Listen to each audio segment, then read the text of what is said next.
आज का ये सत्संग है, यदि परमात्मा की दो आवाज़ आपको सुनाई पड़ जाए तो आपके जन्म जन्मांतर की जो मैल है ये साफ़ हो जाती है।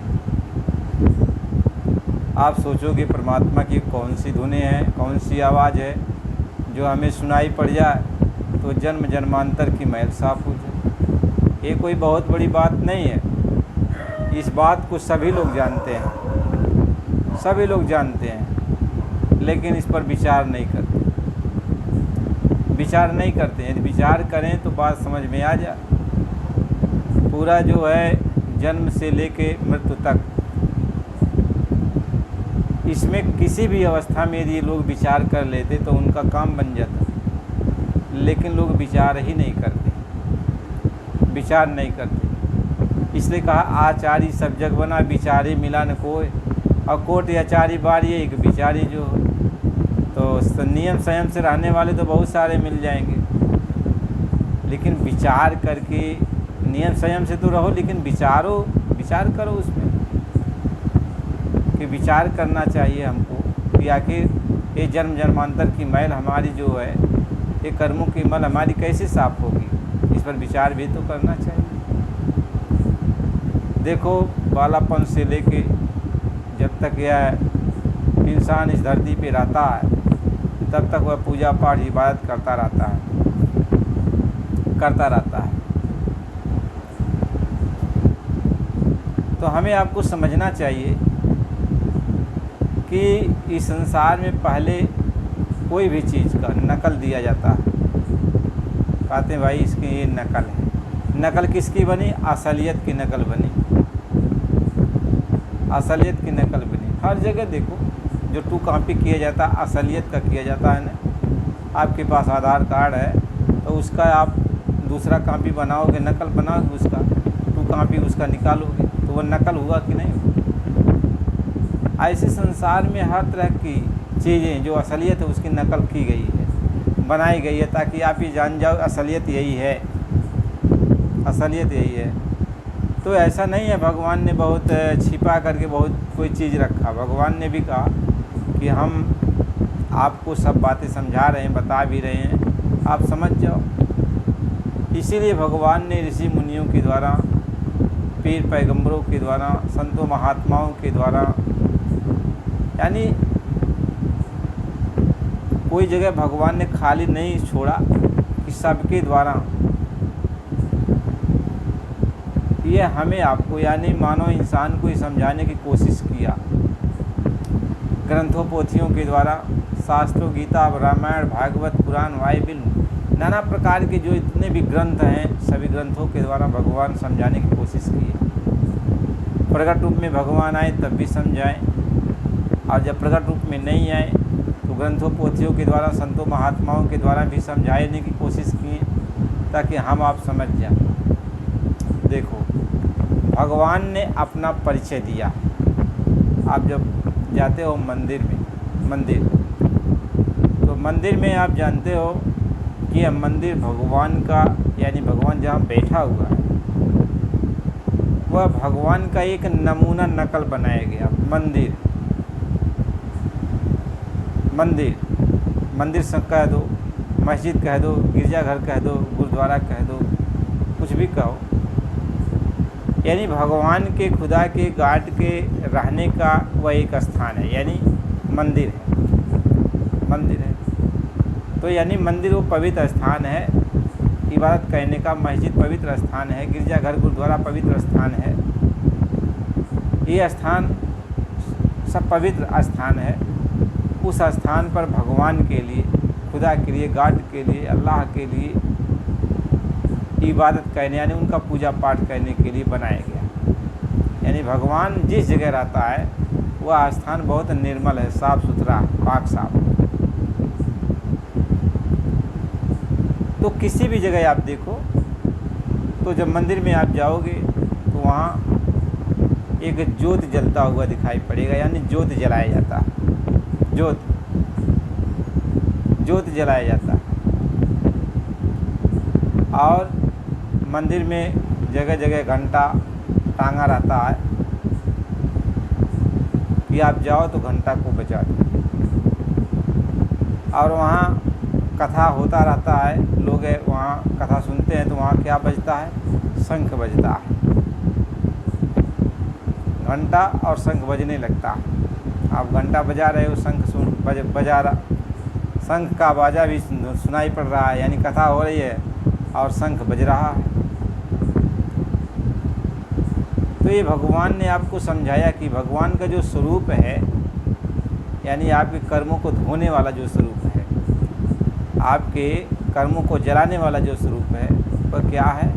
वह ज्योति स्वरूप है। इसलिए ज्योति जलाई जाती है, यानी भगवान का ज्योति स्वरूप जो है आपके कर्मों को जला देगा।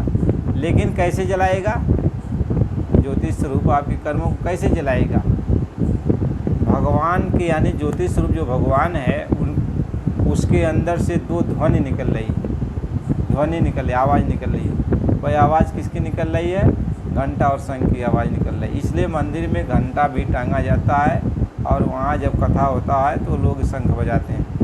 ये घंटा और शंख, ये दो धुने कहे, घंटा शंख सुने जब काना और हंसा पावे पद निर्वाणा।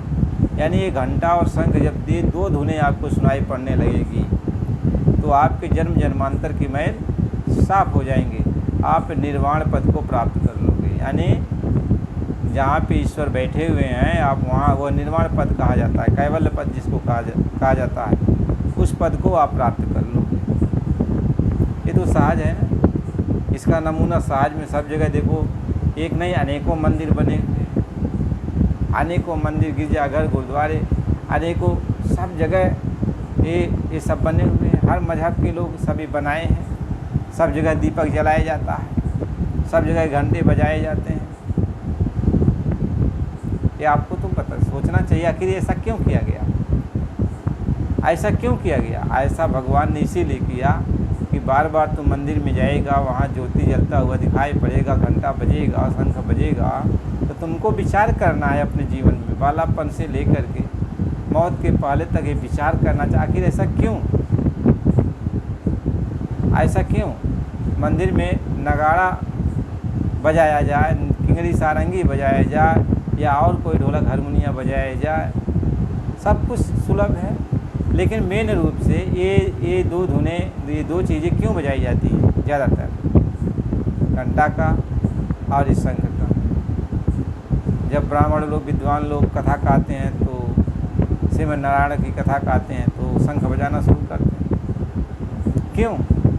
इसलिए कि शंख बजेगा तो तुम्हारे कर्म साफ हो जाएंगे, तुम निर्मल हो जाएगा। घंटा बजेगा तो तुम्हारे कर्म साफ हो जाएंगे, तुम निर्मल हो जाओगे। यह दो धुन बजने का, ये दो आवाज़ें बजने का ये मतलब था। तो भगवान ने कहा ये दोनों आवाज़ें तुम्हारे अंदर बज रही हैं। तुम्हारे अंदर भगवान जहाँ बैठा हुआ है वह भगवान ज्योति स्वरूप में बैठा है, और वह भगवान अंदर में अपने मुख से आवाज़ दे रहा, तो उसकी जो आवाज़ निकल रही है वह घंटे और शंख की तरह आवाज़ निकल रही है। कहे वही आवाज़ तुम्हें यदि सुनाई पड़ जाए तो तुम्हारे जन्म जन्मांतर की मैल साफ हो जाएगी और तुम जो है निर्वाण पद को प्राप्त कर, कैवल्य पद को प्राप्त कर लोगे। और इस जन्म जन्मांतर के चक्कर जो है ना, ये कर्मों के द्वारा है, तो कर्म साफ हो जाएगा। ये तो आपको, हमें सबको समझना चाहिए। इसलिए संसार में कोई भी चीज़ जो बनाई जाती है, जो दिखाया जाता है, ये जो है ऐसा नहीं है कि इसका कोई मतलब नहीं है। हर चीज़ का मतलब है। यहाँ गंगा जी बह रही हैं, जमुना जी बह रही हैं, तो इसका मतलब थोड़ी है कि यहाँ बह रही हैं तो यहाँ जो अंदर में गंगा बह रही हैं उसका एक नमूना यहाँ दिखाया जाता है। यानी यहाँ गंगा बह रही हैं तो अंदर में भी यहाँ की जो गंगा बह रही हैं तुम्हारे बाहर के पाप को धो रही हैं, अब अंदर में जो गंगा बह रही हैं तो अंदर के पाप को धो देंगे। तो बाहर के पाप को तो आपने धो लिया, लेकिन अंदर का पाप, इसलिए कहा कि भीतर मैल चहल के लागे ऊपर का धोवे हो। ऊपर तो धोवत है हम, ऊपर का मैल साफ हो जाए, लेकिन भीतर का मैल जो इतना चहल के लग गई बा, ये कैसे साफ हुई? जब हम अंदर की गंगा में जाके स्नान करते तो साफ हो। तो ये सब नमूना दिहल बा कि बाहर के ऐसे साफ पहले तो ऐसे गंगा अंदरों बाटे तो अंदर जाके स्नान कैले तो अंदर का मैल साफ हो जाए। लेकिन अभी अब अंदर जाए भी आसान तो बा नहीं ना, रास्ता देखला ही नहीं बटा, अपने बुद्धि से समझ पैबा नहीं। तो जे अंदर गईल बा, केहू जानकार, केहू संत, केहू जानकार होला, विद्वान केहू भी कहे कुछ भी कहा, लेकिन जे अंदर गईल बा, जानकारी हासिल कर लेल बा, देख लेल बा, तो वो धरती पर मौजूद रहाला। कहें ये जो धरती है संत से खाली ना रहा। यदि संत इस धरती पर न रहें, धरती डूब जाए, पानी में चल जाए। या नाते संत रहे न धरती पर, तो संत के जो खोजे वाला होला ते पाए जाला।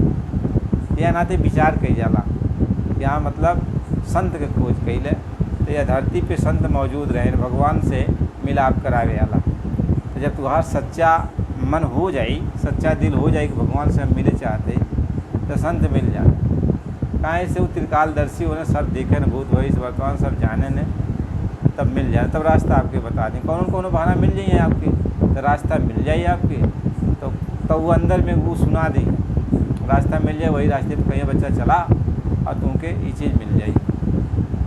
तो संत मिले तो मैं मिल जाऊँ। जब संत मिलेंगे तो भगवान कहते मैं मिल जाऊँगा, क्योंकि संत जब रास्ता बताएंगे तो सटीक बताते हैं, इधर उधर का नहीं बताते हैं, सीधा साधा मार्ग बताते हैं कि सीधा मार्ग भगवान के पास ही जाएगा। इसलिए देखो, बात को समझो। तो यहाँ जो भी मंदिर बनाया गया, मस्जिद बनाया गया, गिरजाघर, गुरुद्वारा बनाया गया, चर्च बनाई गई, सब जो भी चीज़ें बनाई गई, ये आपको एक विचार करने के लिए बनाई गई। ये बाहर एक नमूना दिया गया, लेकिन आपके घट के अंदर, आपके अंदर वो सारी चीज़ें हैं। तो किसी रहनुमा से, किसी जानकार से रास्ता ले करके अंदर में यदि ज्योत स्वरूप का दर्शन कर लो, अंदर में घंटे संगीत ध्वनि को सुन लोगे, तो ये समझ लो कि आपका जन्म जन्मांतर का पाप अपने आप खत्म हो जाएगा और आप शुद्ध निर्मल हो जाओगे और भगवान के धाम तक चले जाओगे। इसलिए बात समझ